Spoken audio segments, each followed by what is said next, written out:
Okay, so the next topic that we're going to be looking at is leadership. And there's a reason I chose this, okay? Because I don't know if you're familiar, there's so many different characteristics, attributes that, successful leaders have.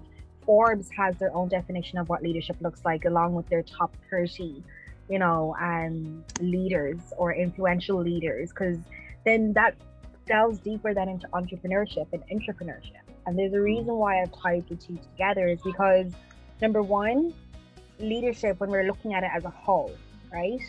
How many components are actually in that? How is leadership changing for the future as well? Because there's bits that have to be considered now. And even if you look at leadership courses, the modules are different from what was previously delivered 10 years ago. And the focus then on hiring entrepreneurs effectively, having an entrepreneur within your organization. I wanted to delve a little bit deeper into that as well. But I'm going to start off first with leadership. Just in regards of leadership styles, company cultures. I know that me and you could sit here and spend 3 hours, literally just labeling the different types of leaders that are right there, and not even touching on components and attributes and what it makes up on. But I'm just conscious to hear your thoughts on it. How do you think leadership will be changing with how the future of work is going to be, and how is leadership going to adapt to that as well? Well, as you said, you so truly said, we can talk for a while, and yeah. To grasp that in a short time we have, I would refer to Simon Sinek, and I want to say now that I'm not being paid by Simon Sinek. There's no sponsorships over here. I think he's just great, a professional relation to an expert in leadership. And one of the tricky things I like, and in some way I synchronize with him, is that selflessness, empathy, and grace under fire are the key attributes of a leader. And that's built on understanding the culture of the company you work in and understanding the changes in what's happening around the world. As we can see, the transformation that's going on now in the consciousness and emphasis that companies has now is totally different than it was 20 years ago. And now very much is not only client-oriented, it's also employee-oriented. Yeah. So if we go back to selflessness, so the leader now, and it's an amazing thing, and I encourage people, because one of the chapters I dedicate in my book is about creating your ultimate purpose. And very often, most of professionals or they're lost in their careers because they don't have a purpose. And purpose is not a goal. I just want to make sure. It's more than a mission statement. Purpose is something that contributes overall it's like your life purpose, contributes overall to other people. So there are vital elements of that most of it is externally focused. And that's why the true leadership arises. If you can see all the great leaders, they have purposes beyond them. They have certain aim, and there are many systems you can define it. I know that there's a TED Talk, Leipzig, I think his name is, and he said you can define your leadership in 5 minutes, your life purpose. And you can have a look at that video. Simon Sinek has a separate book dedicated to that. I love it because I use some of parts of this system with my clients, because you do that in partnership. So you get someone looking you objectively and getting the life purpose out of you. And also there's an amazing way, and this is a great tip, and I will reveal it here. Maybe last for today, secrets. So there is a great example in the book, when you come to interview, and there was a girl on interview, and the HR manager asked her, what are you bringing into our company? And because you don't have much experience, you just freshly graduated, there's some internship or some small things, but we want to know what you're bringing in. And she did something completely different, because as everybody else, she researched about company, but everybody has this information. She researched about the people she speaks with. Everybody has access to it. But what she did, she said,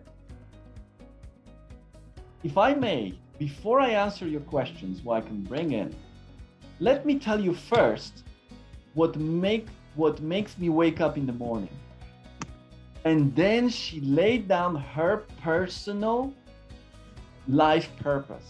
Okay? Yeah. And it was so nicely synchronized with what they're looking for, with their company purpose, with their values, that, you know, this interview finished in 26 seconds, even though of course, they asked more technical questions. Yeah. But that was a formality.